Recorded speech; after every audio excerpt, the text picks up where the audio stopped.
सब कुछ खुलता, स्कूल में ताला झूलता, सब कुछ खुलता, कोचिंग में ताला झूलता। गइल पढ़ाई तेल हांडा में, लइका लिख ना पढ़ सन ठंडा में। जाए नीतीश चाचा नाश कई दिहल, एजुकेशन सिस्टम में बड़का बांस कई दिहल।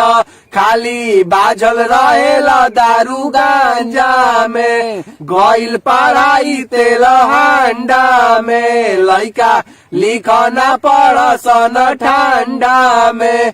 ऑनलाइन क्लास खाली बड़ुए बहाना, लइका लइकिन के दिल रील प दीवाना। अब ना फरक बा लइकन या लवंडा में, गइल पढ़ाई तेल हांडा में, लइका लिख ना पढ़ सन ठंडा में।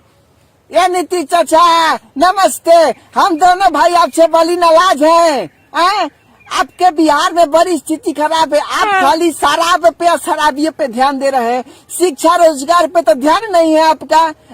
बड़ी सोचे थे बचपन से कि पढ़ लिख के हम लोग बड़ा आदमी बनेंगे, पुलिस बनेंगे, लेकिन आपके चलते सब सपना टूट जाएगा लगता है। क्या दीजिएगा हम लोगों को? ए नीतीश चाचा, अगर कुछ नहीं दे सकते हैं तो रोजगार के जगह पे 2 लेमन चूछे दे दीजिए, हम लोग बैठ के चाहते रहे।